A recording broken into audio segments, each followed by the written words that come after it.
Hi, this is a supplementary math lesson for Algebra 1, Lesson 93, Slope-Intercept graphing. So if you notice on your syllabuses, I've given you through the end of the year. For this next 2 weeks, we are kind of going to be on coasting mode, deceleration mode, but we're going to focus on all the graphing lessons through the completion of the book that we would have hit if we would have completed the book, and then a couple beyond that. But anyway, we're just going to be parking on this graphing exercises. I think you'll also have smattered in with that those coin problems, word problems, and your division of polynomials. Those are the last 2 lessons that we've hit. So occasionally you might have some of those on a homework set, but by and large it's going to be graphing. So this is a skill I wanted you to get down. Next year, Algebra 2 will not be offered. We're going to be offering geometry for the 10th grade. Don't know if they'll have graphing so much, linear graphing in that. We'll have to wait and see when the books come in. If we do, I wanted to prepare you for that. If not, wanted to prepare you. Okay, it's going to be another year before you see this in Algebra 2. 2 years from now. Okay, so what we've been doing, they've been giving us lines on a graph, and they say determine the equation of the line. Okay, and I want you guys to show work, especially you boys. Okay, show work on how you determine this. You can do it all on your graph paper if you would like. Okay, let's get the equation of this top line.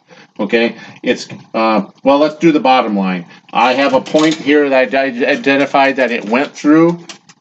I notice it crosses the y-axis down here.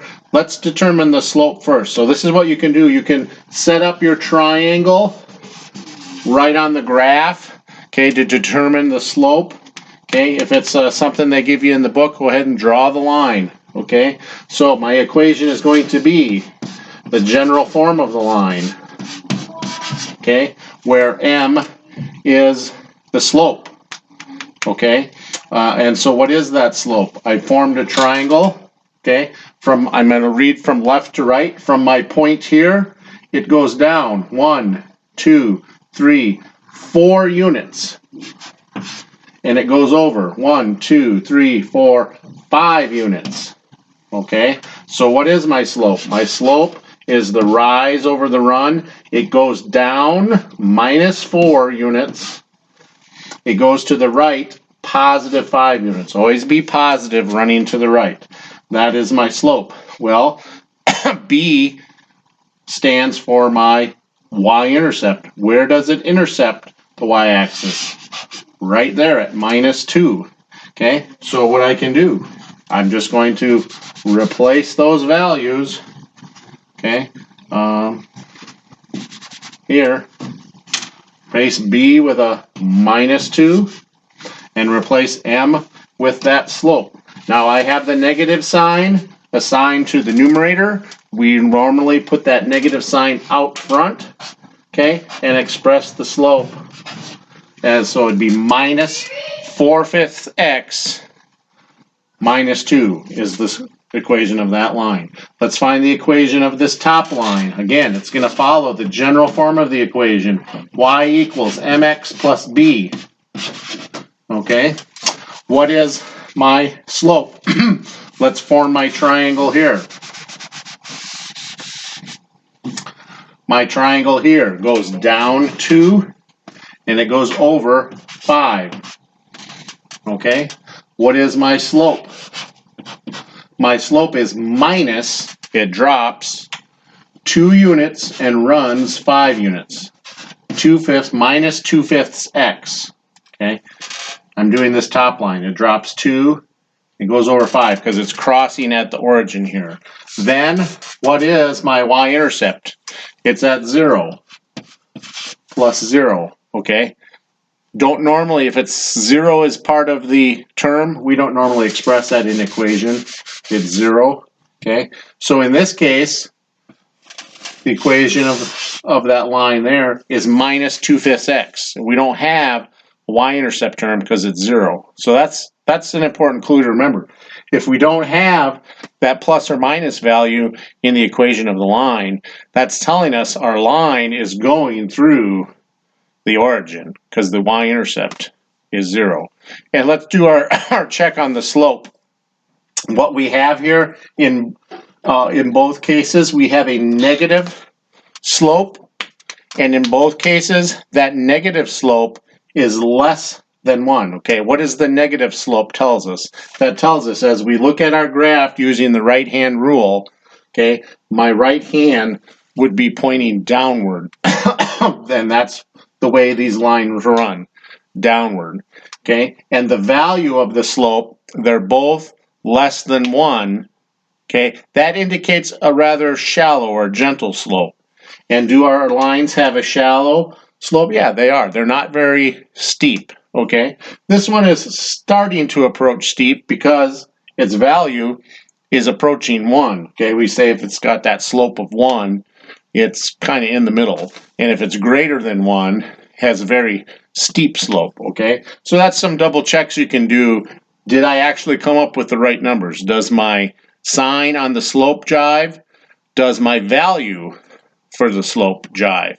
Okay, and then if I have any zeros in the equation, I don't express those. Okay, the second drill, now in this particular lesson, and some of you have been doing that already, okay, they're going to give us the equation of a line, and they're going to say, go ahead and graph that using the slope-intercept method. Okay, now up to this time, but I've said some of you have been doing that already, and that's fine. But up to this time, really, we've been doing that, coming up with sets of ordered pairs and then graphing them. Okay, and I understand you guys, you don't like that. It's too time consuming. It's a lot of substituting in. That's not work that you've been showing very well. Okay, so well, good.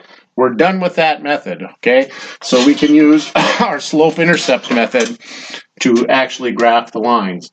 Okay, so in determining the equation of a line, given it on the graph, we took the slope first and the y-intercept second. You could do it either way, I guess, but in this case, we want to go ahead and determine the y-intercept first, okay? Because we read the slope, remember, from left, excuse me, to right.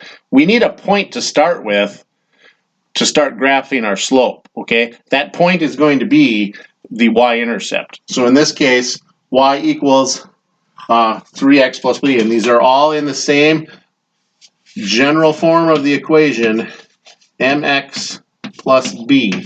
If they are not in that order, you have to rearrange the equation to get them in that order. And if there's a number attached to y, you need to get y alone by itself. Divide out that number, okay, and express the equation as y equals a term times x, or a value times x, plus an intercept value. Okay, our intercept here is minus 4. 1, 2, 3, minus 4 will be the starting point. Then we go ahead and apply the slope. The slope is 3. That's not expressed as a fraction, but remember, when I said when it's an integer, we think of that fraction or that integer as a fraction. 3 over 1, that helps us determine or apply our slope. Okay, so what is that? The 3 is the rise. Is it positive or negative? It's positive, so it is actually rising 1, 2, 3 units, and it will always run to the right 1 unit. Then you could do that again if you want another point. 1, 2, 3 units of rise, 1 more unit to the right of run, and those points should line up. If they don't line up on your graph, and that's a good practice to apply it twice, because if they don't line up on your graph, then you did one of them wrong. Go back and check it. Okay, so that is going to be graphing our line there. Y equals 3x minus 4. Okay, let's go ahead and apply this one. Y equals minus 1/3, this should be x, I'm sorry, plus 2. Our y-intercept is 2. 1, 2, positive 2 goes up here. Here it was minus 4, negative 4. Okay, then we're going to, from that point, we're going to apply our slope. What is our slope? It's a minus 1/3. And remember, we assign that minus sign to the rise or run. I'm sorry, to the rise, to the numerator, never to the run. Our run is always positive. Our run is always to the right. We're reading from left to right. Okay, so let's apply that rise. The rise is minus 1. So we're going to go down 1 and over 1, 2, 3. Okay. I don't have enough room to do that.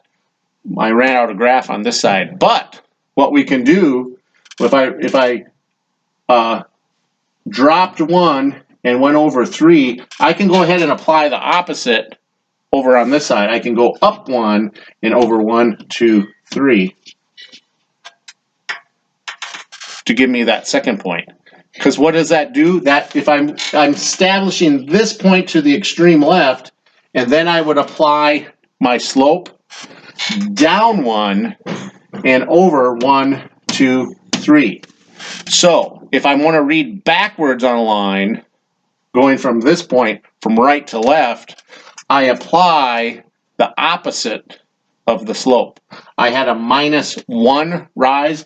I would do a plus 1 rise. Okay, I had a plus 3 run. I would do a minus 3 run, reading backwards. Hope that doesn't confuse you. That's just a way to establish a second point.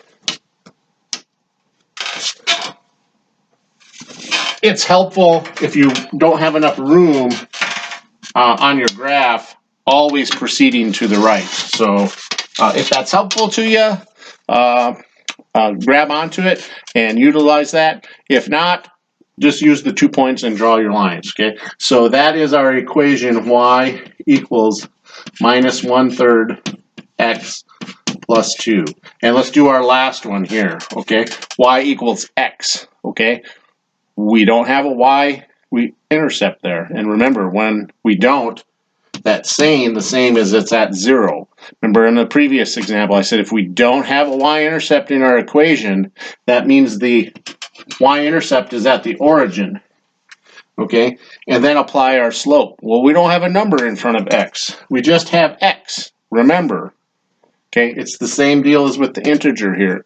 We do have a number. It's the number 1, 1x. Okay, and to apply the slope, we apply it as 1 divided by 1.